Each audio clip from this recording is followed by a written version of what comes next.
Hey everyone, I'm Allison and you're watching Long Island Thrifter, a channel for anyone interested in finding bargains for as little as $1 and flipping them for profit. This episode is a bit of a part 2 from my last episode about the teacup that I sold on auction. So I'll be packing it up and talking about the profits, but there's also some bonus footage from a tag sale that I attended, which you don't want to miss, really. It's kind of crazy. So stay tuned.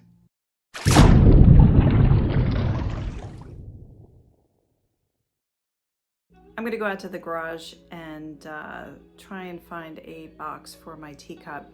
A lot of people don't know, but I sold my condo in California last year because I wanted to buy a home back here on Long Island.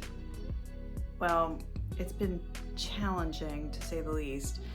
I've lost out on a couple homes that the other bidders were just like $100,000 over asking, kind of craziness. So in the meantime, I've been living with my 91-year-old mother. So that's been fun, interesting. Actually, she's a good roommate. And, when I first got here, she wasn't doing too well, so I had to take extra care of her, and she's bounced back. And then both of us got COVID at Christmas, which was crazy, but she also bounced back from that really well. And yeah, so I'm just trying to find a house. And in the meantime, my eBay selling, I have about 200 items in my inventory, and it's only because I have a limited amount of space. So I have kind of things all over the place. So in my mom's garage, that's where I have a bulk of my inventory. And then there's other places around the house, like this glass cabinet, which has some of the breakable items that I don't want to have out in the garage. So I'm gonna head out there, try and find a box for the teacup that I sold on auction last night for $25. I went out to the garage and I found myself a box for the teacup and saucer. I want to clean it up further because I still feel the tape residue in places around the saucer and a little bit around the rim of the cup. As I've said before, the tape that they use, especially at American Thrift, they just tape everything all over the place, and it drives me a little nuts. But the residue gets all over it. I've tried using Goof Off on a lot of things. I usually go back to just using rubbing alcohol, and that seems to do the trick. But for these cups, I've had to go over them several times. So here goes.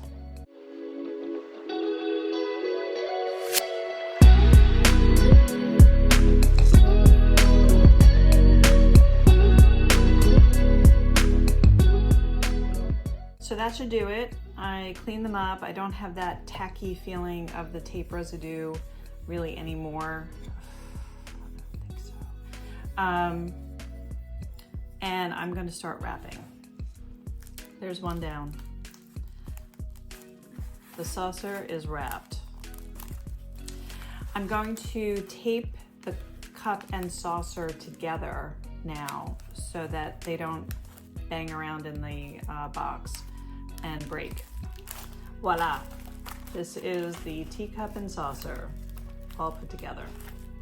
Here's what it looks like inside, and I'm going to add a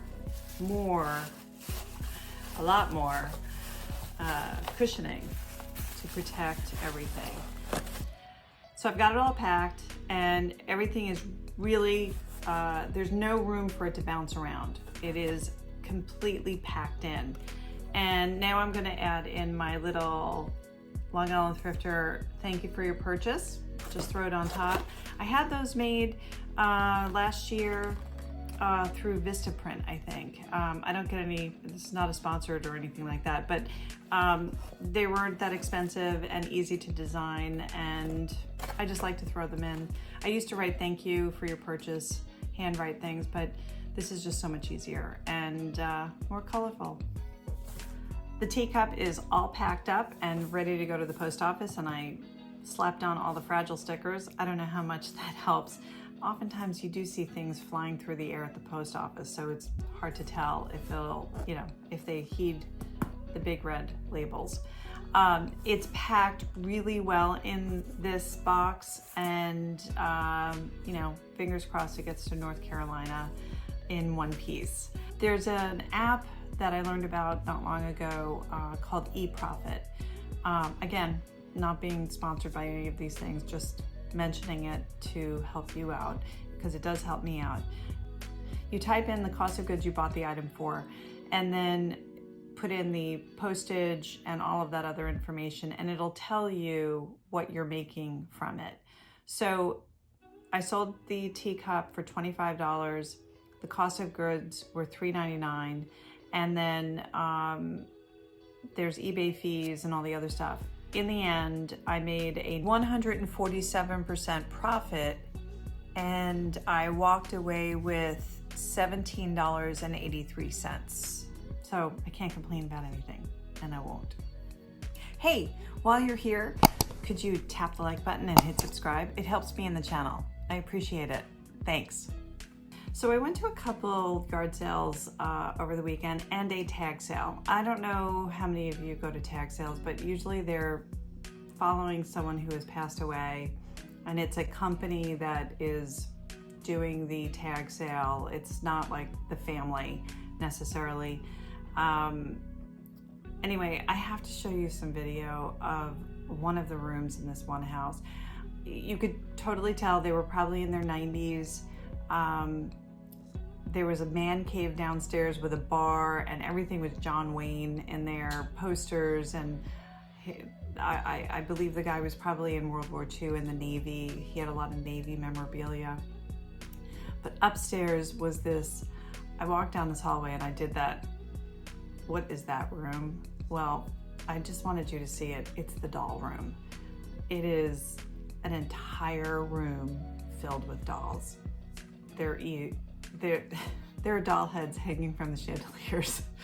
Anyway, I was like, well, that's a collection. And I can't imagine what people will, like, if they can't get rid of any of them. I didn't see anyone buying any dolls. So I kind of wonder, where will those dolls go? And if you're a doll collector, are there any in there that you see in the video that look like they're worth it? My mother, of course, was like, you should have bought some. I'm like, I am not getting into dolls. That is an area I don't know anything about, and I don't want to have them staring at me for years to come.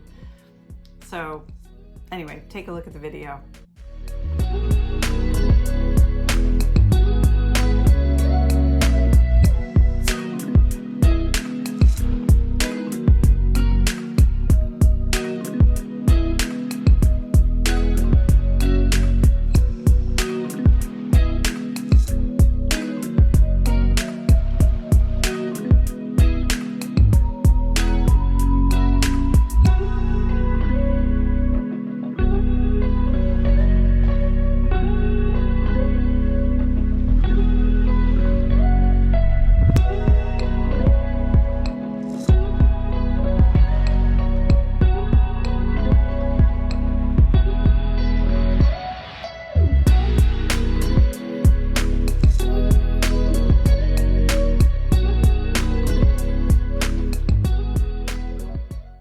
Thanks for watching, Long Island Thrifter.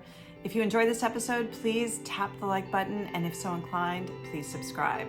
Until next time, keep on thrifting.